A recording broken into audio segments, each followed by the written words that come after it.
everybody. It's Miss Anna here, and so I am going to be reading chapter 15 of Winn, Dixie for you. So here it goes. Chapter 15.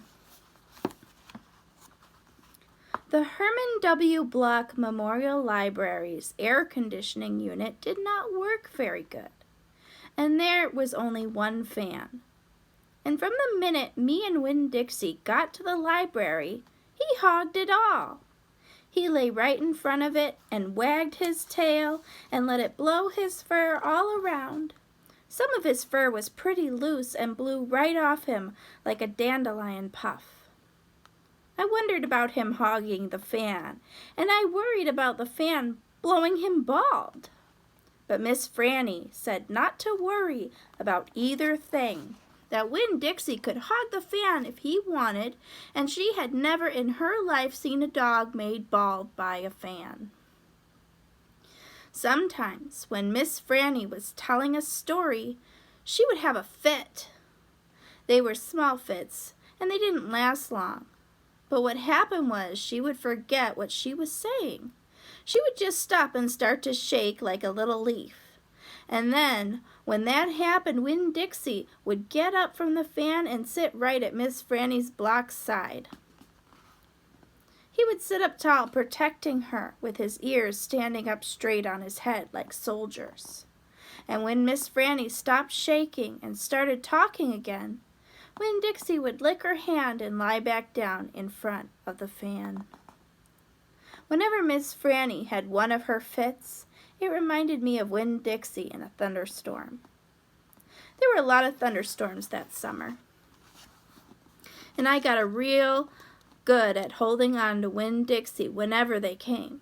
I held on to him and comforted him and whispered to him and rocked him, just the same way he tried to comfort Miss Franny when she had her fits. Only I held on to Winn Dixie for another reason too. I held on to him tight so he wouldn't run away. It all made me think of Gloria Dump. I wondered who comforted her when she heard those bottles knocking together, those ghosts chattering about things she had done wrong. I wanted to comfort Gloria Dump. And I decided that the best way to do that would be to read her a book. Read it to her loud enough to keep the ghosts away. And so I asked Miss Franny, I said, "Miss Franny, I've got a grown-up friend whose eyes are going on her, and I would like to read her a book out loud. Do you have any suggestions?" "Suggestions?" Miss Franny said. "Yes, ma'am, I have suggestions. Of course I have suggestions. How about Gone with the Wind?" "What's that about?" I asked. "Why," said Miss Franny, "it's a wonderful story about the Civil War." "The Civil War?" I said. "Do not tell me you haven't heard of the Civil War." Miss Franny Block looked like she was going to faint. She waved her hands in front of her face. "I know about the Civil War," I told her. "That was the war between the South and the North over slavery." "Slavery, yes," said Miss Franny. "It was also about states' rights and money. It was a terrible war. My great-grandfather fought in that war. He was just a boy." "Your great-grandfather?" "Yes, ma'am. Litmus W. Block. Now there's a story." Winn Dixie yawned real big and lay down on his side with a thump and a sigh. I swear he knew that phrase. Now there's a story. And he knew it meant we weren't going to go anywhere real soon. "Go ahead and tell it to me, Miss Franny," I said. And I sat down cross-legged next to Winn Dixie. I pushed him and tried to get him to share the fan, but he pretended he was asleep. And he wouldn't move.